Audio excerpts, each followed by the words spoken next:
Hello ladies and gentlemen, and welcome back to WWE The Next Generation, a TEW 2016 series. So now we have our go-home show for Monday Night Raw heading into Backlash, and it's a pretty decent show. My expectations aren't extremely high for it, but I'm feeling pretty confident. For a go-home show, I think it's pretty good. It's well-packed with a lot of good angles to really bring stories together heading into Backlash, which I think is impressive considering that we only had 3 weeks to build from Mania to Backlash, and one of those weeks I used for the Superstar Shakeup, which, the Superstar Shakeup I kind of consider a non-canon episode, just because it really doesn't advance a lot of stories. It's more of just its own thing. So we're going to run the show. Let's see what happens. In a pre-show bout that had terrible wrestling and non-existent crowd heat, Akira Tozawa defeated Lince Dorado in 10-16 by pinfall with a German suplex. 47D, Tozawa got a 50, Dorado got a 31. That was just to fulfill these storytelling requirements. I always go with a pre-show bout to do storytelling, but I digress. Now let's start the real show. Starting with a match? What is this? Monday Night Raw never does this. In a bout that had decent wrestling with a little heat, Cassius Ohno defeated Hideo Itami in 9:35 by pinfall with a rolling elbow, 52 for Ohno, 56 for Itami, 54 C-. I'm happy with that. I think that's a good way to start the show, but apparently it wasn't getting the crowd hotter and it wasn't a strong way to start the show. But regardless, let's head into the next segment. The Usos are in the ring and Kurt Angle comes out onto the stage and he says, "Jimmy, Jay, I wanted to welcome you both to Raw for the first time and tell you how excited I am to have you both here on Monday nights. I also wanted to take this chance to introduce the WWE Universe to your opponents tonight. These two men have wrestled in WWE before and were once one of the hottest tag teams of their time. Ladies and gentlemen, please welcome them back. Yo, yo, yo, yo, Shad Gaspar and JTG, it's Crime Time. 65C for the return of Crime Time and the debut of the Usos on Monday Night Raw. This got the crowd hotter. Angle introduces the Usos to Crime Time, and they're about to have a match. And as expected, in a bout that had subpar wrestling and little heat, the Usos defeated Crime Time in 12:04 when Jey Uso defeated JTG by pinfall with a double super kick, 55 C-. Shad's gimmick is very good. JTG's is average. Jimmy and Jay had great chemistry. They both scored in the 60s. Crime Time both scored in the 30s. Crime Time are kind of coming in to be enhancement talent on Raw in the tag division, if you couldn't tell. But I thought it was pretty cool to bring them back. They're both decently young guys, and I always liked JTG. I remember I went to a live event once, and Shad ran into the crowd by where I was, so that was pretty cool. I like these two. 55 C-. Next segment. Seth Rollins comes down to the ring, and he says, "Finn Balor, I wanted to come out here tonight and formally congratulate you on winning the #1 contenders match last week on Raw and earning a match at Backlash for this Intercontinental title." Finn Balor comes down to the ring as well, and he says, "Seth, I appreciate you saying that. I was about to come out myself. I just wanted to say I look forward to facing you on Sunday, and I respect you as a man and as a competitor." They shake hands. Balor says, "But you got no chance in hell of keeping that Intercontinental Championship. You know it, I know it, and all these people know it. It'll end up just like SummerSlam 2016, with you on your back staring up at the lights while I hold the title up high." Rollins says, "You're pretty confident here, Finn, but just remember who spent that night in the hospital and the next 9 months on the shelf. So if you really think..." Balor kicks Rollins in the stomach, hits the ropes, and drops him with a sling blade. And he grabs the mic again and says, "You need to learn to shut your mouth, Seth." I was going to do more, but that was all it would let me right in there. So I think that was pretty good. Finn Balor's not suited to his gimmick, and he underperformed. Rollins did a masterful job. Angle got the crowd hotter. 93A, very happy with that. Gaining heat for this storyline between those two. So Balor and Rollins headed into Backlash. A mildly heel move here from Balor. Who knows what's going to happen. In a bout that had subpar wrestling and little heat, Bayley defeated Sonya Deville in 13-17 by pinfall with a Bayley-to-belly suplex. 52 D+, 50 from Bayley, 47 from Deville, so decently happy with that. Good performance from Bayley, and also I was expecting Sonya Deville to score a lot lower than that, but just kind of like a throwaway segment just to get some Get some airtime for Bayley and Sonya. Get Bayley a little bit of momentum. Get her back on track. Jason Jordan walks into Kurt Angle's office and says, "Dad, why don't I have a match tonight? I can't get better if I'm not out there competing each week. You know that. Don't you want your boy to be just as great as you?" And Angle says, "Jason, I have nothing for you tonight. I know you're my son, but I can't give you special treatment. You had a number one contenders match last week and you lost.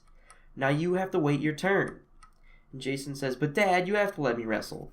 Please, please, please, Dad." And Angle says, "All right, for the love of God, get out of here and I'll send someone out to face you." And Jason says, "Thanks, Dad." Jason Jordan leaves the office. Angle looks at the camera a little angry with his son, Jason Jordan, begging for handouts. Kurt came across well. 71C+. I was hoping for a little better, but I'm still okay with that.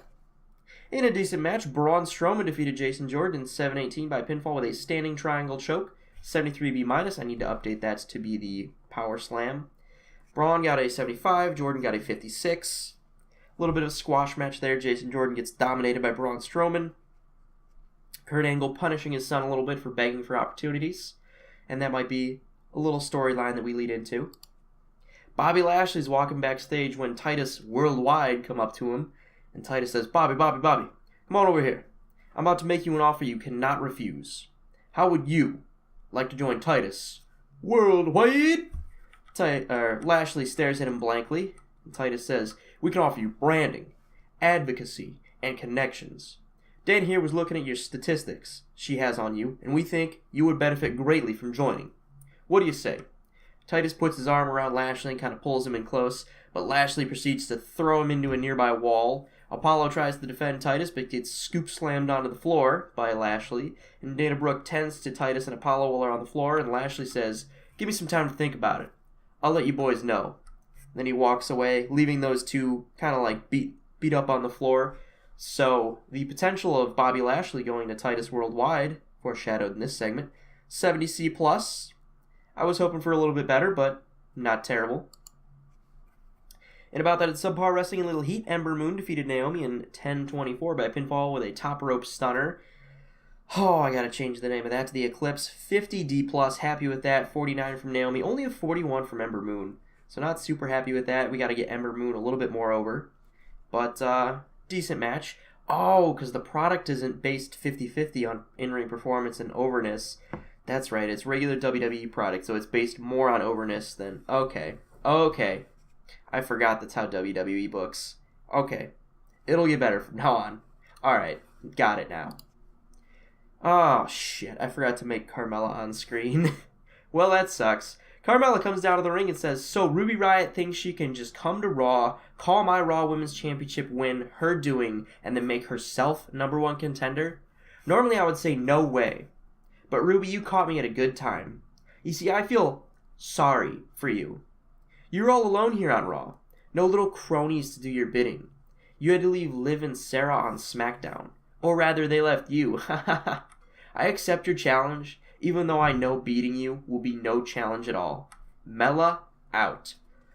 36D-, not happy with that. It did gain the Angle heat, surprisingly. It cooled the crowd. I was hoping Carmella could do better than that. Obviously, she couldn't do too well since she wasn't on camera for this segment.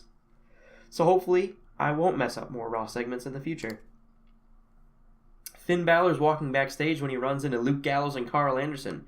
And Balor says, "Boys, it's been a while," ignoring the fact that they were in a 6-man tag 2 weeks ago. And Gallows says, "Too sweet me, Finn."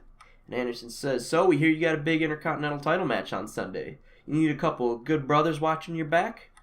And Finn says, "I don't think that'll be necessary, but congratulations to you two as well. The tag team tournament winners and getting a shot at the Raw tag team titles. Looks like the club is doing pretty good for themselves." Gallows says, "You know there's always one spot open for you, Finn, just like the good old days. Make this the Balor Club." And Finn says, "I think those days are behind me, Luke, but it was great to see you guys again. Good luck on Sunday." Balor walks away, and Anderson and Gallows are just watching him and talking to each other kind of silently off to the side. Angle got the crowd hotter. 69C+. Balor needs a new gimmick. He looked good out there, and this advanced the Raw Tag Team Championship storyline. So we move on to our main event match. In a decent match, Carl Anderson defeated Sheamus in 1937 by pinfall with an Anderson spinebuster. During the match, we also had Cesaro distract Anderson and Gallows distract Sheamus. So the usual tag team shenanigans happening there. 75 from Sheamus, 60 from Carl Anderson, 67 C+ for the main event. Not really happy with that. I was thinking it would be at least a B, but you get what you get, I guess. Now, the final segment. Roman Reigns is in the ring with a microphone, and he says, Paul Heyman, Brock Lesnar, you two talk a big game. You can run your mouths as much as you want, because on Sunday, when Brock and I are locked in that cage, I'm going to let the beating I give him speak for itself. You wanted me to take the extra week to think about it, right?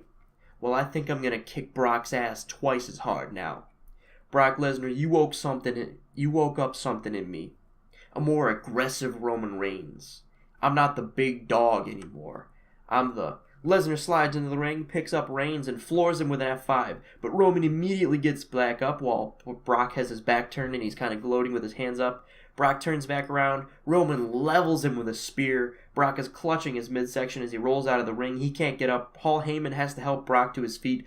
And the show ends on Roman standing in the ring, staring down Brock Lesnar. So I think this is a good go-home angle for them. Lesnar comes out of this looking really strong, and it looks like he's going to give Brock Lesnar the beating of a lifetime at Backlash.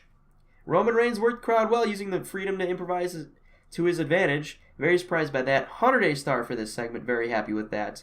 And overall, the show, I hope that this will boost the rating of the show. I'm expecting it to be somewhere, again, in the B- range. Maybe a B, but it didn't really have too many great segments. B- 76. Increased our popularity in 18 regions, lost us popularity in 18 regions. Basically what I expected. Not a great show. I was hoping it would be a little better, but regardless, still pretty good. Now let's see what it got on TV. I will see you guys at that screen. Alright, so that episode of Monday Night Raw was held in South Carolina in the Bilo Center, B-I-L-O.